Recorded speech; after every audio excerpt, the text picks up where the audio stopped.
Hello, all of my lovely artists. This is your friendly neighborhood art teacher, Miss Asbury, and today, I ruined the surprise. Today we are going to be discussing portraits. Remember, portrait is a picture, a drawing, a collage, a painting, a sculpture of anybody other than yourself. If it's a picture of yourself, it is called a self-portrait. For today, we are going to do a special portrait of a scarecrow because it is time for fall.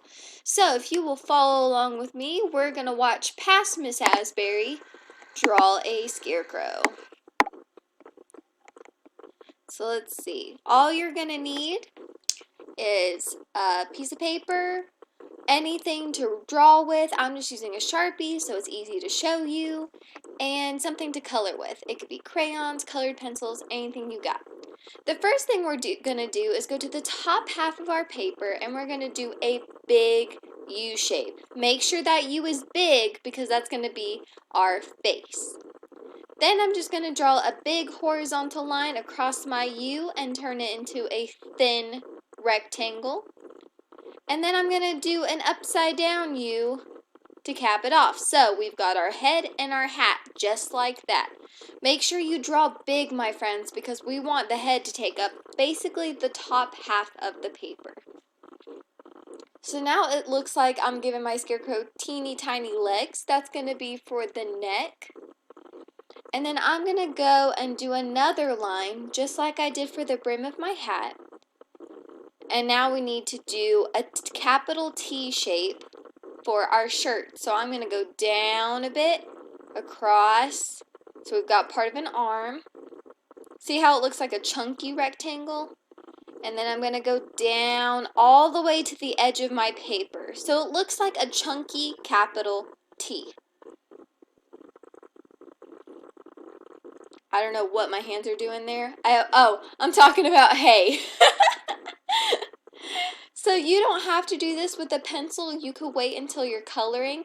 But it's just a bunch of lines going in different directions to do hay coming out of our arms, for our scarecrow's hair. You might even have some for bangs coming out of the hat. There are a bunch of places you can put hay. Now I'm going to work on my shirt and give it a little bit more detail. So I use 2 triangles to make the collar of my shirt. And then I'm just going to do a line going straight down with some hay puffing out of the chest. You don't have to do that if you don't want to. It's just another way it could be very scarecrow-like. I'm going to do some buttons with circles, but you can make your buttons any shape you want. I've done triangle buttons, heart buttons. It is up to you. Does not have to look exactly like mine.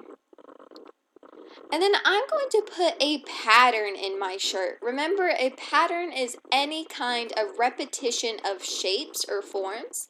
So for my pattern, I'm just going to do hearts all over my shirt because I think I'm a very lovable, affectionate person. And I want my scarecrow to be the same. So I'm just going to do that all the way. You could do stripes on your shirt, polka dots. You could do a repetition of more complicated shapes like, I don't know, trucks or stars or sunflowers. It's up to you. This is where you can get a little more creative. So now we're going to work on the face. So I'm going to do, if you've ever seen those Raggedy Ann, Raggedy Andy dolls, I'm going to do my scarecrow like that. You don't have to. But I'm just going to go for the classic triangle eyes.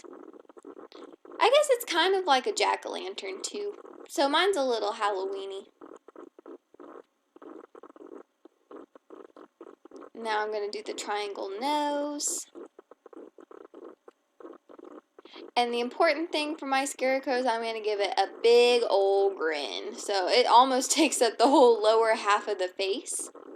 But the thing that really makes it look like a scarecrow is if you put little X's and lines to make it look like the face was sewn on, especially the mouth. I'm going to put eyelashes. You don't have to. And I'm going to give it heart eyes because it's lovable. It's affectionate.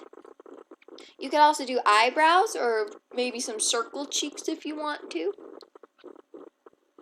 Now for the hat, I want a little bit more detail, so I'm going to stick a flower in it.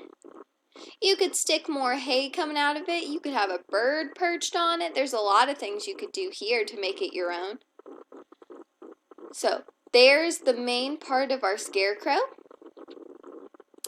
And now, what am I going to do?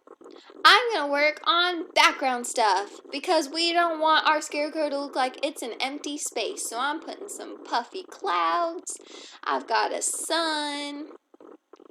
So I'm working on my sky. There's some crows coming towards my scarecrow. So I'm making sure my crow is not out of a job. Ooh, and it looks like I'm going to put a bird resting on my scarecrow's arm, which means my scarecrow is not doing that great of a job. She might have to be fired. It's a cute bird, though. Alright, so there's my bird just sitting, just chilling. And now we're going to do the ground under our scarecrow's armpit, so that way it is guarding something. So I'm just using a bunch of chunky rectangles to make a fence. So my scarecrow is now in a field, not just in the middle of nowhere. We're getting an idea of where they live. And remember, our scarecrow overlaps our background, which means that there is fence tucked behind her, but you just don't see it. And now I gotta think about what my scarecrow is actually guarding. So for my scarecrow, I'm gonna do a pumpkin patch. You could do a different kind of vegetable patch. You could do sunflowers. Maybe it's guarding corn. You could do a cornfield. Or maybe it's guarding something else entirely. Maybe it's guarding a house. Give your scarecrow a purpose. So there are my pumpkins. Alright, I'm putting the cap on my pen, which means that we are done with this part. And now I'm showing you what it looks like after I've colored it. Coloring it is completely up to you. This is where you give it some character. So I used some oranges, yellows, and pinks for my hay. I did give it some rosy cheeks with my crayons. And I gave it kind of a crisscross texture in that hat to make it look like it's made out of straw. We got my crow. I colored it in with black so you know it's a crow. My pumpkins are orange. And I did color my sky and my grass. So you can see there's not much white left on my paper. The only things I left white were my clouds and my fence. So use as much color as you can. Have some fun with this. And show me your scarecrow when you're done. I'm so excited to see what you guys do with this. I want all of them to look different and have some kind of personality. You know, Halloween's coming up, so you could even do a scary scarecrow if you want to. Or, you know, you could even give it a pumpkin head. Just use your imagination. Remember, we're like SpongeBob SquarePants. We're going to use our imagination. Don't be a Squidward. Have some fun with your art. But with that being said, that is all I have for you guys today. I hope you have a wonderful rest of your day, and I hope to see your art very soon. Bye, my friends. My little recorder's gone. Ah!